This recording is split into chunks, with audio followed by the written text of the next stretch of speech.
Hi, I'm a higher ed CMO and I have a confession to make. Managing social media is really, really hard, and I think that the difficulty of the role is underestimated by people in leadership. There's a lot of hate that comes at social media managers on a day-to-day basis from all of our constituents, and dealing with that can be really difficult, particularly in times of great crisis, like what we just faced with the COVID pandemic.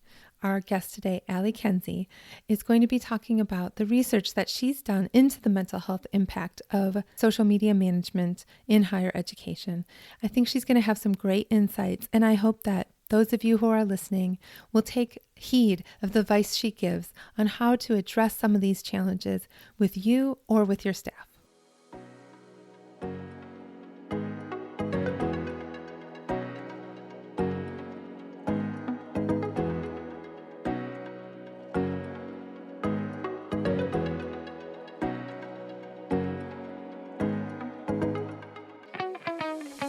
Welcome to Confessions of a Higher Ed CMO, the podcast designed for higher education marketers. I'm your host, Jaime Hunt, and I am so excited to have this opportunity to share insights and inspiration. With Confessions of a Higher Ed CMO, I'm designing a different kind of podcasting experience. With each episode, I'll be bringing in a guest for a deep dive into the challenges and joys we all face in higher education marketing. After each episode, you can join the conversation on Twitter by using the hashtag HigherEdCMO. I would love to see this become like a book club, but for a podcast. And be sure to follow me on Twitter at JamieHuntIMC. That's JamieHuntIMC for more opportunities to connect.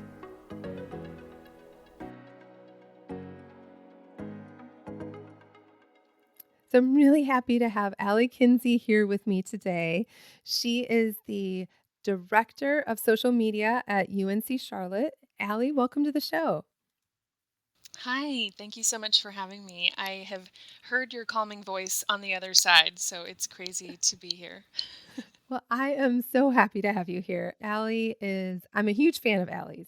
She is just a fantastic leader in social media and higher ed, and I am delighted to be bringing her voice to the podcast. To start, Allie, can you tell us a little bit about your higher ed journey? It hasn't been that long, actually. All of my professional roles have been in social media, but they have not all been in higher ed. So I worked in college athletics for a little while doing social, and then I had some experience with a nonprofit that funds childhood cancer research.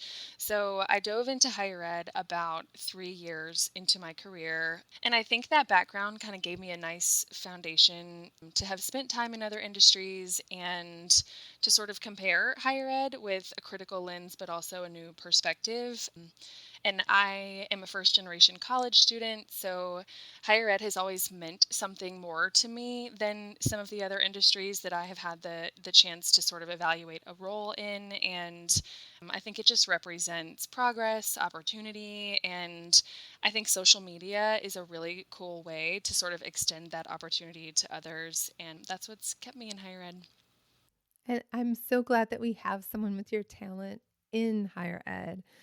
And I've been privileged to be part of Allie's research for her master's thesis. You recently completed that, and you were looking at work-related mental health impacts of higher education social media professionals. How did you become interested in this topic? So, in my first job, I was sort of fresh out of college. I was handed the passwords to a major brand's verified social media account, and that was it. No instruction, no roadmap, no sort of second set of eyes, and I learned so much from that job. And one of the things I learned is that I never should have been trusted with that much autonomy right off the bat. But as I advance in my career, I start to realize that that is actually kind of the norm for people to walk into those roles in that situation. And especially in higher ed, I feel like there's this little bit of like a perfect storm brewing in that the job is typically misunderstood. And because people use social media in their daily lives, they find it kind of hard to understand a job in the space. And when they do, they see sort of the Wendy's of the world and Netflix and MoonPie and all these very fun social media accounts. And I think they can think that you post, fun things on the internet all day, which is actually, spoiler alert, they also have a strategy and they are not doing that just for fun either. But social media really is actually just a medium, and the job is video and design and photography and copywriting and issues management and customer service. And it's so much more, I think, than people necessarily give it credit for or understand. So I think with that misunderstanding comes a lack of resources. It's often sort of assumed that social media is an intern's job or part of someone's job, and it's really a space that never stops moving. So you're there with no resources. Not a lot of people understand what you do, but you're doing it all the time. I always kind of joke from a higher ed perspective that universities are like small cities where you have transportation and housing and dining and recreation, and really that's a huge undertaking from a social media perspective. And in our space, issues kind of bubble up to the top on social media first, and research has shown that excessive social media use already prompts some poor mental health outcomes. And so higher ed being as complicated as it is, social media being as crazy as it is, I think those two sort of crash into each other and create a pretty concerning mental health outlook for higher ed social media managers. Back in probably 2013, I did a presentation for higher ed experts about what if social media is the crisis. And that was, there's a lot that bubbles to the surface on social media. A lot of times crises begin there. And has that been your experience during your time working in higher ed? Yes, I feel like there's probably, I could count on one hand, something that did not either start there, gain traction there, or end up on social media. And I think the strategy is different depending on which it is true. So if it does start, that's a deployment of resources in a certain way. If we're tracking it for a long period, that's a whole different sort of strategy. And then if it has to conclude there with a statement or an acknowledgement from a leader on social media, that's entirely different. So even in that one example, it's a really nuanced sort of approach, and it can change depending on any number of things. And like you mentioned, it can change on the platform, it can change on the algorithms that are, present there. It's just the Wild West, as we say. Yeah, absolutely. So tell me a little bit about the research you did into the mental health impacts of social media in higher education. Who did you survey for this? So there's a professional network called #HigherEdSocial that serves around 11,000 higher ed social media managers across the country and internationally. And I felt like that was a really good place to start. And luckily, I reached out to Cassandra Serino, who is the founder of the group, and she was super supportive of this research, and was kind enough to sort of promote it there. So that was a really good foundation of participants. And to be included in the participant pool, you had to, of course, be a current higher education social media manager, but also social had to represent 50% or more of your work, because we do see a lot of people have social as part of their job, or, they've sort of taken it on informally and it's not in their description. So we were hoping to sort of get as many purely social media managers as we could, but we know that that's not always possible. In terms of what I asked, I think the questions sort of were intended to understand if higher education social media managers were experiencing mental health impacts beyond what could be categorized as sort of like a healthy level of workplace stress, because we all have things that stress us out or that, worry us or whatever in our daily lives at work. And then the other piece was to assess overall if their work environment sort of contributed to that level of stress. So this included some foundational questions about their team size and how long they've been in higher ed. Number of hours spent on social media were a few of them. And then it was more focused on their job environment itself. So if they felt like their job was understood heavily by different populations that they work with, how often they felt caught up on their work in general, if they felt like their institution supported mental health or staff mental health more particularly, and then how comfortable they felt sort of utilizing resources on campus or talking to their direct supervisor about their mental health.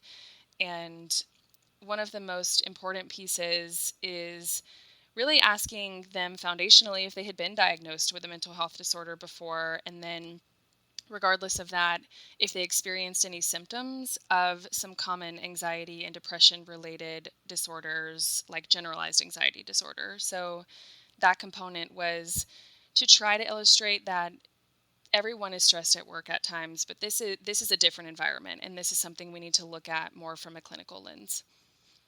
When I think about social media managers and everything that they face on a day-to-day basis, just from a customer service lens, and when people are angry with a brand or something, they sort of lash out on social media, and it's real people on the other side of that who have probably absolutely nothing to do with whatever the person is upset about.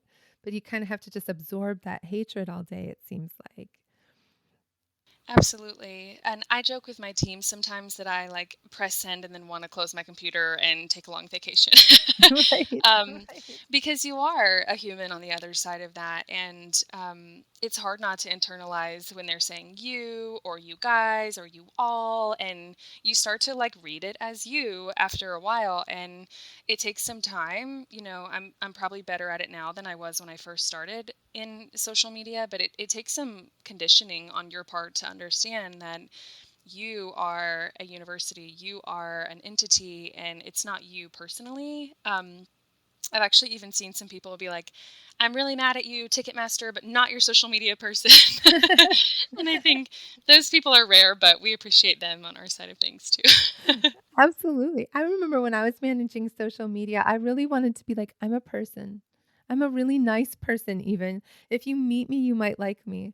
Um, and I was speaking to a class once, and there was a student in the class who had been throwing a lot of shade at the university on social media, and I recognized his name. And when I was talking about like building your personal brand, I was like, and if your social media account is full of attacking other brands on social media, you might not get an internship with my office in the future. And the dude deleted everything. It was hilarious. He looked terrified. I was like, I'm looking at you, buddy. But it's like Yes. we're an easy punching bag, right?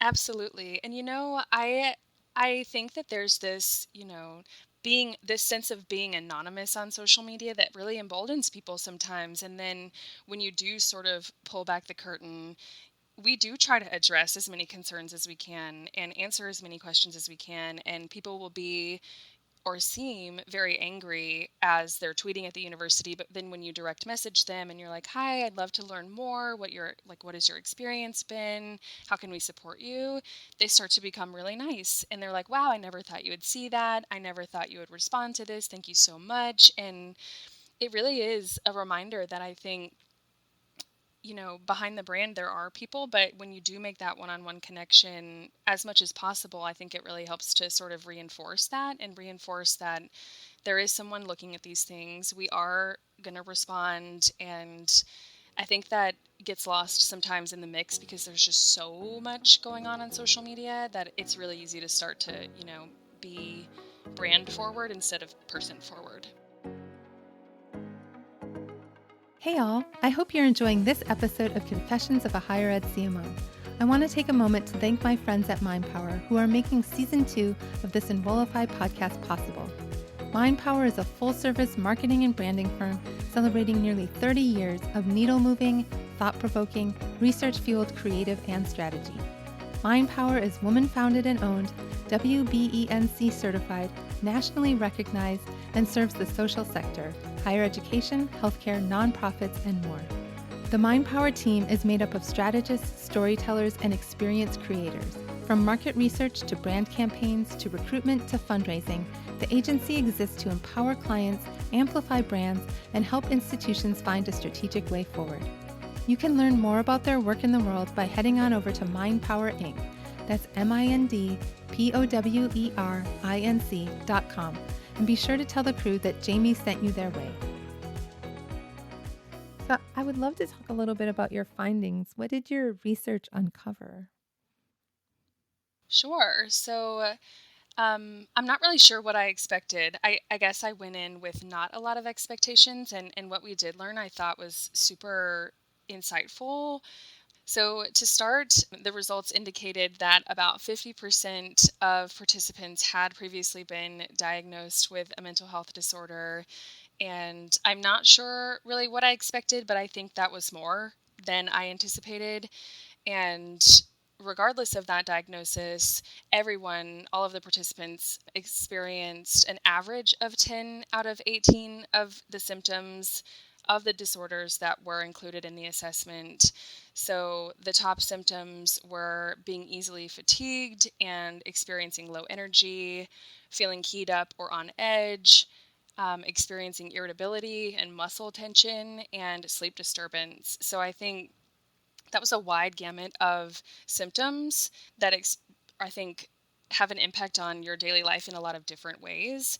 And it wasn't that these were the top symptoms among a couple of people. It was like 75% or more of participants had Wow. experienced these.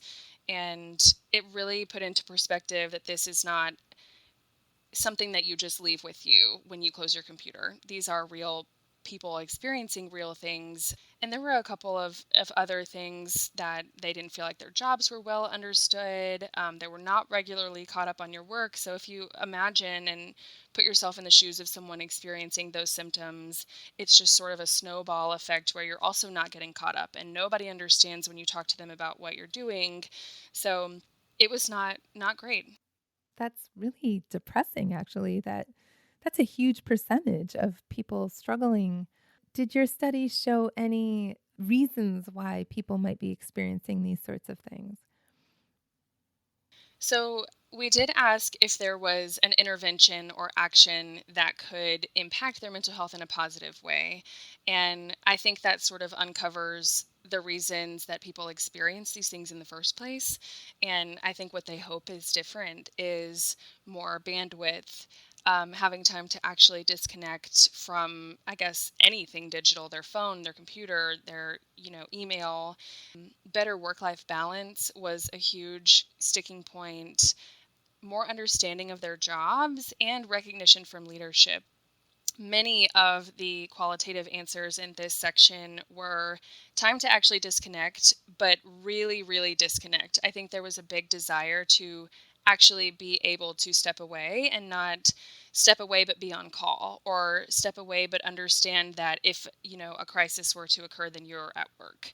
There was a big sense of not only do people not know what I do, but I also hear nothing from those in leadership positions about trying to learn more or acknowledging that this is a 24/7 job, or that we do receive a lot of negative feedback on social media that we internalize.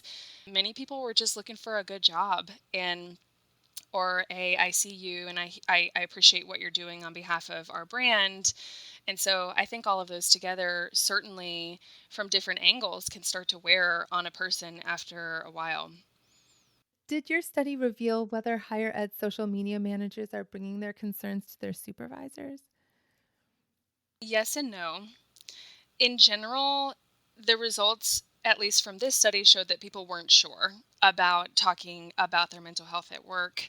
And when asked if they felt comfortable talking to their direct supervisor, the answers were around 5 out of a scale of 10, where 10 was feeling super comfortable with doing so. So I'm not sure they're wholly uncomfortable, but they're also not very comfortable. And they're floating somewhere in the middle of, like, I'm not sure how I feel about this.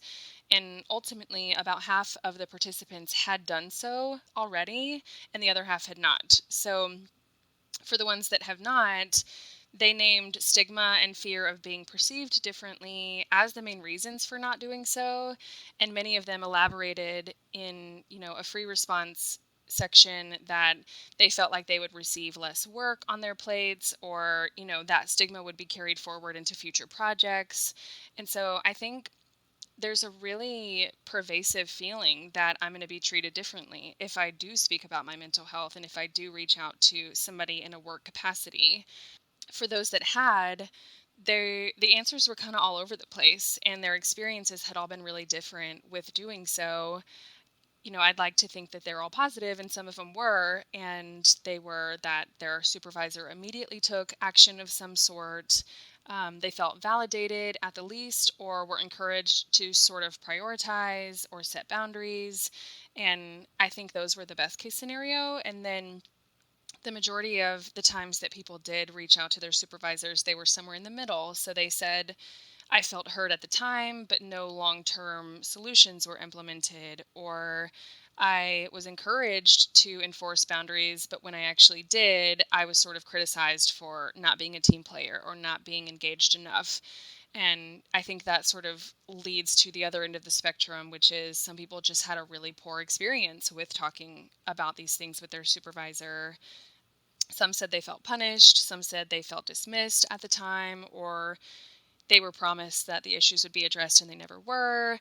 A couple of people actually said that they felt their supervisors were experiencing similar issues and they Mm. weren't in a place to support them in their journey because they were also having the same things happen to them. So a really interesting sort of mix of, yes, it went well, no, it didn't go well, I'm scared to even do it, from at least this sample size.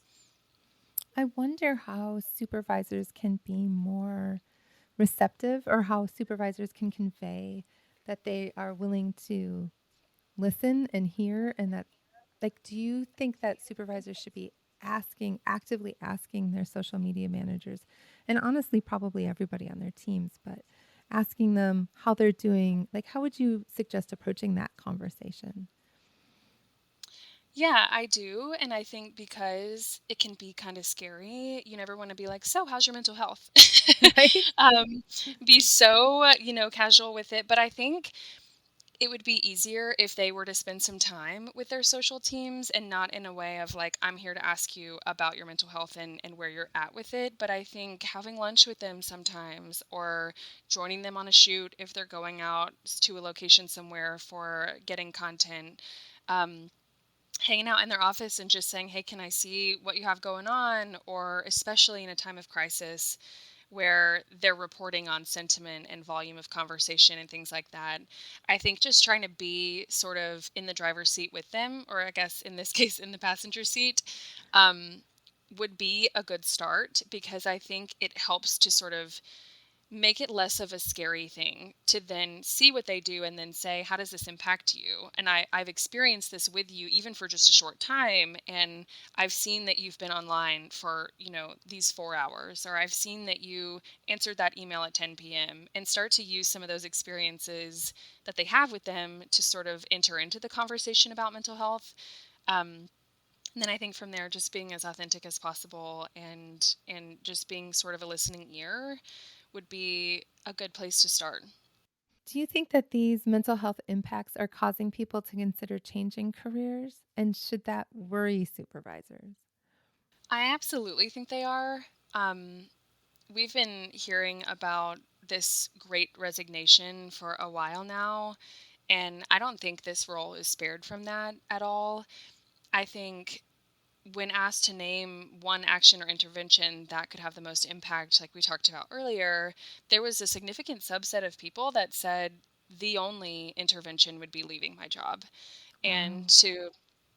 to have gotten there, I think takes a long road of feeling burnt out or feeling under resourced or feeling overwhelmed. And, you know, people noted that they would need multiple interventions for even a slight increase in their mental health.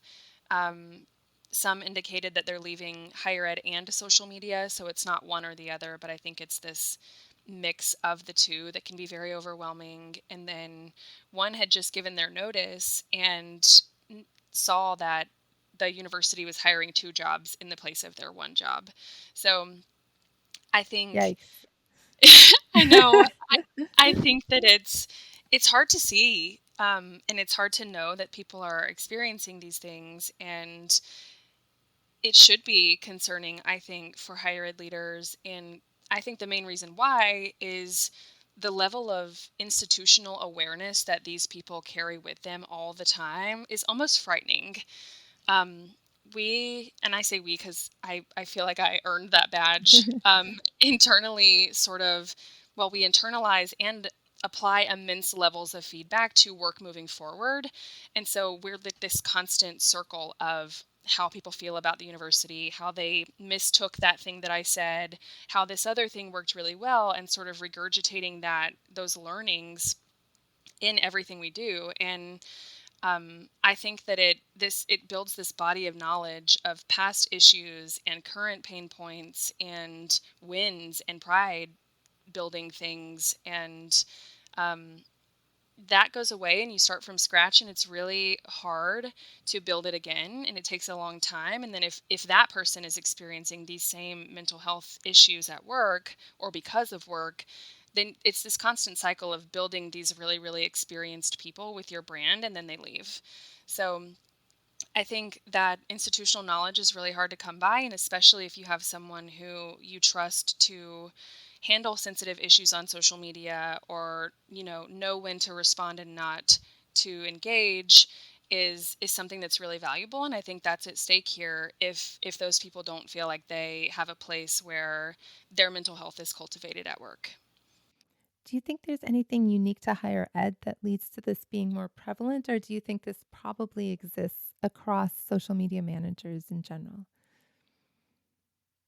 That's a good question. I think there are a couple of things that are probably for social media managers everywhere. So you just get on the platforms because that's where you work, but you see politics and you see bad news and you see natural disasters and all of that advertising. I think, the list goes on there, that all of that starts to weigh on you after a while, and there is not advanced enough of a platform where you can get away from it but still do your job in those spaces. So I think that's probably true of every social media job, and setting boundaries is really important to try to eliminate a little bit of that, but you can't really totally do it.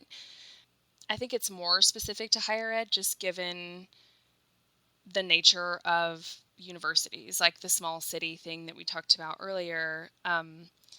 Faculty, there's so many different personalities on campus. There's so much going on that there's not a corporate equivalent that I can think of. And it's like you can't know what you're getting into unless you're in it. And at that point, you're juggling different, divisions or departments or majors or colleges or centers on campus.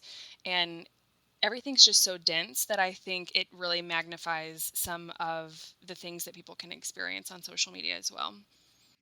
When you probably face a little bit of that, what you alluded to earlier, where folks feel like social media is as a job is sort of the same as having a social media presence in your personal life. And then you have that divide, I think, between academics and staff, where it's like, oh, a PhD is what's required to get respect on campus at a lot of institutions, not every institution, but some.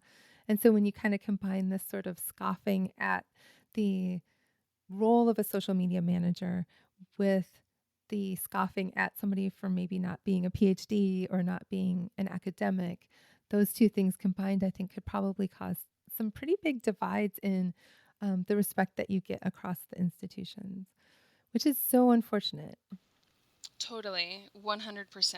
And I think another factor is that, at least in my team's experience, we all skew younger. And I think by nature, some of us are digital natives, and we kind of grew up with social media. So it's this thing that we've experienced, in our own lives, but it's not very foreign to us because it's just always been around. And I think it can be this foreign, what are we doing? Why are we doing this differently? You know, preference towards the more traditional forms of media, because that's also what they have known on campus if they are, a little bit more seasoned. So I think there's that. And I think the sort of divide could be shifted and sort of a bridge built between academics and staff, or faculty and staff, by sort of this understanding that all we want is more eyes on what you're doing. You are the subject matter expert, and we respect that. And all we want is for more people to know that about you. And how do we have that conversation? And how do we shift it towards, your research is so important, we have this incredibly visible tool to help tell that story and to help bring this to more people. And I think if we approach it like we're on the same team and, we want the same things and we want people to come here so they can be a part of the stuff that you're doing, then I think that's an important piece to try to build some understanding between the two. Yeah, absolutely. And I think that there's this, you alluded to like there's young people on your team or younger people on your team, but I started working in social media on a professional level in 2008 using social media specifically to target journalists to pitch stories, specifically on Twitter. And that's 15 years ago, right? Like, so there's a lot of people who've been working in social media for a really long time, and people who have a depth of expertise across a large number of platforms and understanding the shifting algorithms that exist that dictate how your content is presented and what you can share, and sort of community guidelines across all of these different platforms. And then you have all these platforms that are emerging that you kind of have to keep your finger on, and when is it a good time to start investing time and resources into a platform. This is a very sophisticated job that requires some very specialized knowledge. And it sort of surprises me that there are still people who think we should just hand the keys over to, an 18-year-old intern because they have a great Instagram account with, it's a level of sophistication that I think is just beyond what most higher ed jobs are in terms of communications. Like it's copywriting, it's graphic design, it's customer service, it's being an ombudsman for your audiences, understanding issues management, all of these things that you talked about earlier. These are sophisticated jobs. And I'm not sure that we're paying well enough for them. I'm not sure that we're titling them correctly. I mean, I love that your title is social media director. How did you get to the point where that was your title? Because not very many institutions have people with that title. Absolutely. And I have to just say, I feel so seen by everything that you just said. So, for all the other social managers listening, I hope that you did too. Um, Director came about because I feel like I just would not stop being in the room. Like I just wouldn't allow, like I'd be like, "So what is the social media approach there? What's going on here?" And I just constantly feel like it's so important to advocate in the spaces that you have and to sort of like claw at these opportunities to enter social media into the conversation. Not necessarily myself, but when I first started, well, I guess specifically when I first started at my current job, it was a one person team, as we see so prevalently. And even 50% of my participants said they were still a one person team. Um, and, he was doing all he could, and everything was as much as he could do. That was the processes that we had. And so I tried to look at social at that level of like building an infrastructure, building some resources that others could learn from, building processes around social that weren't there before. And I think that's another level of people thinking this is a fun job, but really, especially if you're walking into a situation where you're a team of one, the work is actually, or what people see on social media is actually just the end of what I do. What I actually do is creating these in-depth processes and coordinating with campus communicators and trying to find the right angle to a story and making sure it's within the character limit and all of these things that are unseen. And I just kept sort of advocating and kept talking. um, I think I was manager of social media strategy in there, and then eventually those conversations started to pay off where people started to be like, hey, there is something going on over here, or this does drive recruiting, or this is strategic. And I think just providing a lot of data of showing we are moving the needle. And of course, we can't directly say one student enrolled because of what I did on social media, but it's a huge component of awareness and recruitment that I think, providing data and just socializing that data as much as possible allowed our team to grow and allowed people to start investing in us as a resource and understanding more of what we do. And I think we've grown since 2018. We were a team of one, and now we're about to be a team of five, which Wow. was also not really something that we saw really prevalently among participants either. I think it was like 75% of teams were 2 people or less, which is Wow. still crazy to think about. So when you think about your team and the group that you lead, how are you managing your mental health and their mental health? What advice do you have for others in that same situation? I think that's why I feel very passionately about this, because when I go to work every day, I see people in the shoes that I used to be in. And I think I've had leadership before who saw where I was, and I think it's been such a journey to get to that point that I really think anytime I can, I try to offer them as much flexibility as possible. I think that means where, appropriate, letting them work in a flexible work environment. I think with schedule and location, because their job is 24/7, because they're online all the time. I don't need to see you to see that you're physically doing your work. And I think that's a major piece of it. I think extending grace where, at the beginning of our meetings, we say, does anybody have anything that they want to just get off their chest? And it's an invitation to say, I'm not feeling my best today, or I had a bad night, or anything else that I think acknowledges their humanness that they carry to work with them every day. And they can choose not to say anything at all and just say, yeah, I'm fine. Or I'm working through some personal things and I may be a little short today. Or it's not an invitation to share everything and your deepest, darkest secrets. It's, what do you want us to know about how you're coming to work today? And I think it's the least we can do to acknowledge that as we move forward. So I think it's flexibility. I think it's acknowledging that they are humans.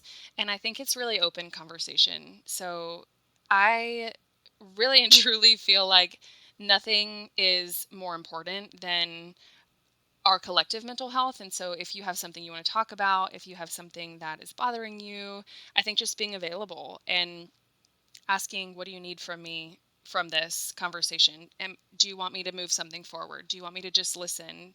Do you want to take some time with this? And I think just really communicating all the time is something that I feel like our team is really good at, and helps to sort of come at things with assuming the best intent possible, because we're talking so often that we really try to make it a point to say, like, I I believe that you came to this with your best effort, or I believe that you did what you could with this situation. And in terms of advice for other people, I would say you're definitely not alone, because there's a whole host of people in the higher ed social group talking about this all the time. But this study found that it didn't matter, how long you had worked in higher ed, what your job level was, how many people were on your team.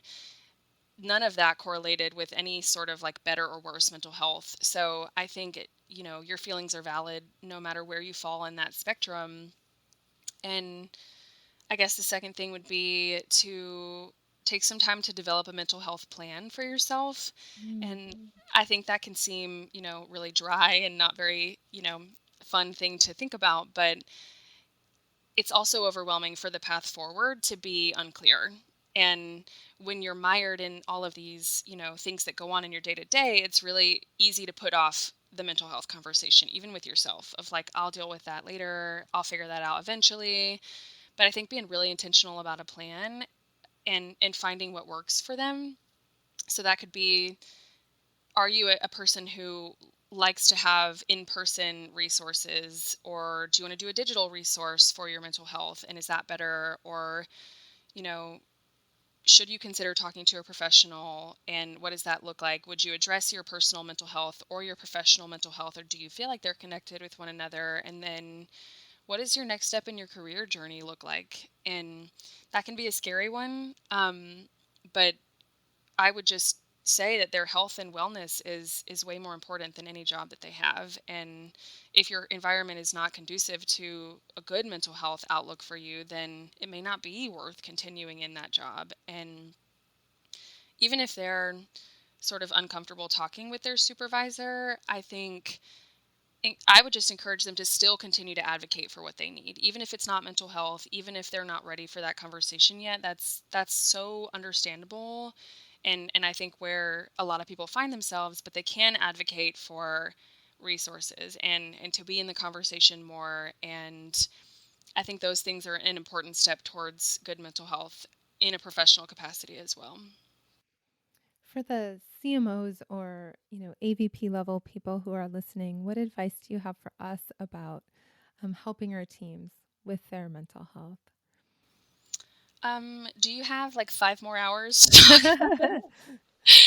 Um, I think the main thing is investment in your social media teams. And I feel like that is true in every sense of the word investment. I think it's time, money, energy, everything. I think they've earned it in the trenches that they've sort of been in. And I think it's mostly more people.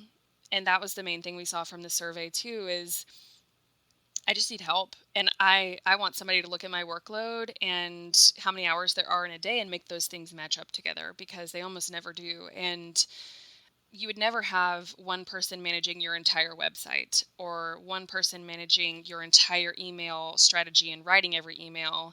So I think that logic applies here too. And even if not, specific social media positions, I think there's a lot of ways to sort of stretch your social IQ across your team or with different things that you do invest in. So team-wide social media training for the people you do have on your teams, if nothing more than to create some bench strength or options for your team to not be online all the time because somebody else knows what to look out for or what to do. Um, Software like a social media management tool, or a contract with an external vendor who may have that expertise, and creating sort of these opportunities for your social media team to rest or to focus, or just to think. A lot of social media is on the fly, and Taylor Swift releases a new album, so what is our approach for that sort of brings us into that fold and brings us into the conversation? Those things have to happen too, and they have to have time to do that. So whether there's more people or more bandwidth in other ways, I think you'd see a return on your investment pretty quickly. And I think creating a planned schedule of people monitoring or doing social media listening, so it's on a cycle.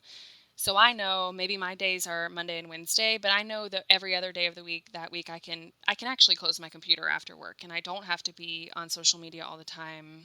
And considering the expertise, or people who have social media expertise when you're hiring new jobs, I think there are a lot of different angles that either together or piecemeal could definitely move the needle for your social media team in a way that would hopefully give them not only some rest, but show that you are investing in them. And I think the second thing is just overall, and this is true for social media teams, but also other teams on campus, is building this culture of care where they don't have to wonder if you care about their mental health. So I think we all have voices on campus that are advocating for mental health and talking about it and researching it, but bringing them to the forefront a little bit more prominently, um, building mental health messaging into messaging you're already doing. So if the semester's ending, or there's a break coming up, or it's a particularly stressful time in enrollment, I think acknowledging that mental health is a factor that we're all experiencing is good. And then I think one of the biggest things, and even some people reported this in the survey, is their leadership demonstrating care for their own mental health. So setting that out of office when you're, on vacation and not responding to emails, or acknowledging their humanness when they join a meeting of like, you guys, I just got off a weird call, or like whatever that may look like. I think we want to see that our leaders are doing what they expect us to do and are taking the time and are being careful about their own mental health to show that we have the space to do that too. And that can be something that just flies under the radar. And then one person in the survey said, we talk about mental health, but we don't practice it. And we talk about, taking care of ourselves, but then my boss is emailing me at midnight also. So I think that's the biggest thing really, is modeling that mental health behavior for your teams as well. I think that's super, super important. And um, in the interest of transparency, A while ago at a previous institution, I was experiencing extreme burnout, and I had a staff meeting with my team, and I expressed to them that I hoped that they would, if they had any mental health concerns or if they were struggling in any way, please feel free to come, schedule a time to talk with me or talk with their supervisor. If the challenges that you're having are because of the stress that you're experiencing and you're considering leaving higher ed or leaving your job because of that, like, let's have a conversation. What can we do to try to make some shifts and changes in your job? And I could see everybody like, yeah, yeah, okay. And then I said, and I'm going to share candidly that I'm experiencing burnout right now. I'm feeling very, very, very burned out, very tired. Um, and I kind of was candid about what I was going through, and the number of people that came up to me afterwards and said that the fact that I shared that I was also having some struggles made them feel much more comfortable in coming forward with any challenges that they were having. It was amazing because it wasn't just lip service at that point. It was me saying, like, we're all human beings and we're all struggling, but it also showed them, like, I'm going to understand what they're saying. If they're saying they're burned out, it's easier for them to say that to somebody who's saying, I've experienced this too. And I think another time of great vulnerability in my career is, when my father was dying and I was honest with my team about how I was doing. And I got quite emotional in a meeting. And I think everybody on the team, almost to a person, came up to me afterwards and felt like they were reporting to a human being because I was human in those moments. And I'm not saying as a CMO that we should dump all of our problems on our teams at all. I don't think that's a good idea. We're not, our staff aren't our therapists. Like, please don't read that into this. But I think showing that we are human, I think makes people understand that, or makes people believe that we understand that they are human too. So if you're this sort of superhero-ish type person, this perfect person, or this person who's like, I've got it all together or whatever, that I think makes it more challenging for someone to come to you with concerns that they have about their mental health. So I really encourage the leaders who are listening to think about that vulnerability and how you can use it to really make a connection with your team and help them to see the possibilities of what could be different if they have a conversation with you. And one other thing tip I want to give that I've tried and I found to be really effective is if you do have a small social media team and you know that you're making an announcement that's going to trigger a significant amount of, for lack of a better word, hate tweets in response, to think about pulling people from your team who don't day to day work in social media to help supplement that person that manages it day to day. We did a lot of cross training at a previous institution, so everybody had the access. They knew how to interact. They'd had training and all of that. And especially during COVID, when COVID first started, and we were doing things like announcing you're not going to have a commencement ceremony, that broke a lot of people's hearts, and people were really upset and hurt. And for one person to manage all of those conversations, it wasn't realistic and it wasn't fair. And honestly, we actually took her fully off of social for that day, and let the other team members manage the response to those for that initial reaction, because she had been dealing with all this anger and angst and frustration about COVID leading up to that. To expect her to then deal with the response that people were having about just something, it's really honestly tragic to have to cancel a commencement ceremony or cancel homecoming. And so making sure that she didn't have to bear the brunt of that all on her own. So I know not everybody has a budget where they can have multiple people in a social media role, but you can ask other people to kind of step in and help out and give that person a chance to not be the sole voice in those situations. And those are just a couple of things I've tried that I think are effective. But I really, really encourage everybody listening to think about just the challenge of being in a space that is very full of hatred, sometimes frustration, anger, but also a space, I see so many people say, I feel so much happier after I've deleted social media off my phone because I'm not hearing all the bad news of the day. And it's like, well, right, but if that's your job, you don't have a choice. Um, and I want people to come to work and feel supported and cared about and like they're humans. And my friend Kevin McClure at UNC Wilmington, who's just a fantastic human being, talks a lot about creating a caring university. And that starts with us. And I'm applauding Allie for, leading from wherever she was in the org chart, do the role in a way that was sane. And you can lead from wherever you are. You don't have to have director in your title. You don't have to have vice president anywhere in your title. You can lead from anywhere. And so, take the opportunity to have a voice and make a difference. And I'm so proud of Allie. I've known Allie for a little while, and it's been just so exciting to see her grow and blossom. Do you have any other resources, Allie, that you can recommend for listeners on these challenges? I can't say enough about that hashtag higher ed social professional network. And they are really, the conversations that happen in there are truly across the board. It is mental health, but it's also what social media management platform do you use, or how do you get your boss to understand not to do something, or that we should be doing something, or how are you, in the time of COVID that you mentioned, how are you all doing a virtual commencement ceremony? I'd love to hear your ideas. And so that group is so wonderful. And I think something that speaks to what you just mentioned is there are not a lot of resources out there for this group right now, aside from that network. And you could be the one that starts it. You could be the one that rallies the people on your campus, or that reaches out to say, hey, there's this subset of us that have a lot of things in common. Or, maybe it's a community college group, or maybe it's, universities in urban settings, or things that make you guys different. Or maybe you don't have to be different at all. Maybe things can be however, and you guys can still share resources and still share learnings with one another. So if it doesn't currently exist on your campus, or if you don't know of one, then I think that's a perfect opportunity to start, and to sort of start those conversations and see where they lead.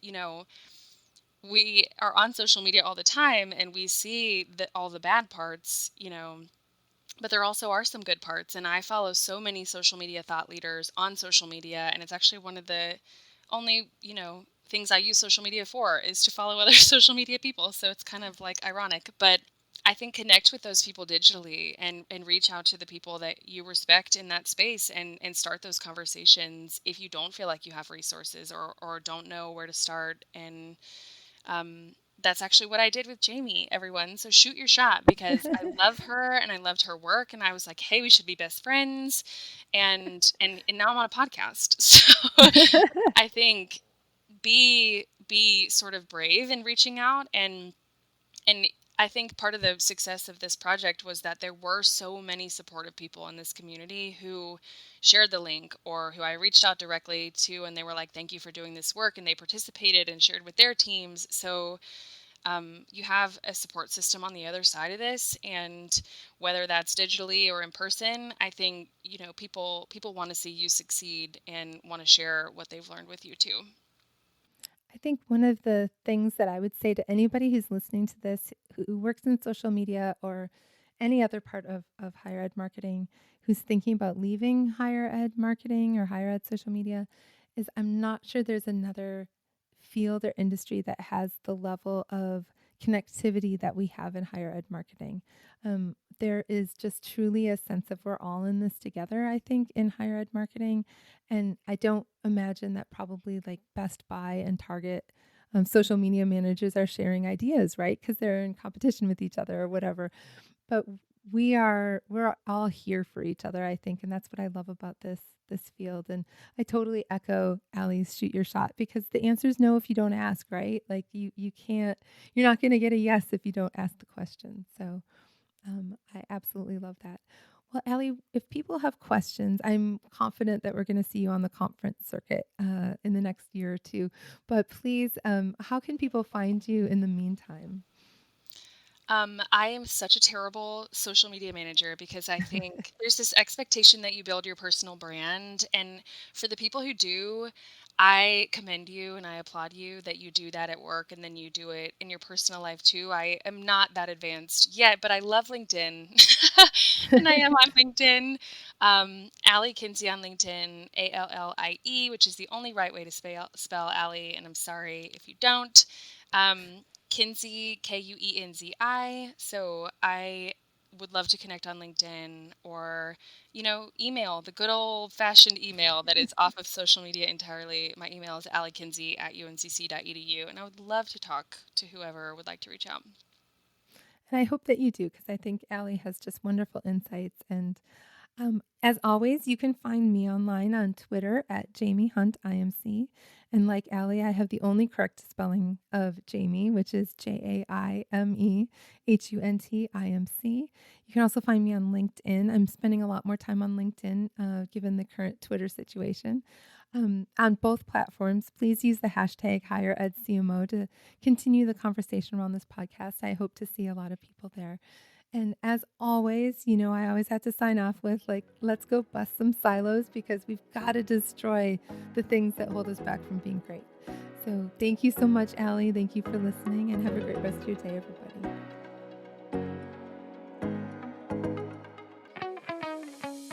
Hey y'all, Zach here from Enrollify. I hope you enjoyed this episode of Confessions of a Higher Ed CMO with Jaime Hunt. If you liked this episode, do us a huge favor and hit that follow and subscribe button below. Furthermore, if you've got just 2 minutes to spare, we would greatly appreciate you leaving a rating and a review of this show on Apple Podcasts. Our podcast network is growing by the month, and we've got a plethora of marketing, admissions, and higher ed technology shows that are jam-packed with stories, ideas, and frameworks that are all designed to empower you to become a better higher ed professional. But Enrollify is far more than just a podcast network. Enrollify is where higher ed comes to learn new marketing skills, discover new products and services, and find their next job. We're a growing learning community of 4,000 members, and we'd love to welcome you into the fold. You can access our free blog articles, newsletters, e-courses, and more, or purchase our master course on how to market a university with Terry Flannery at Enrollify.org. We look forward to meeting you soon and welcoming you into the community. Again, you can subscribe for free at Enrollify.org.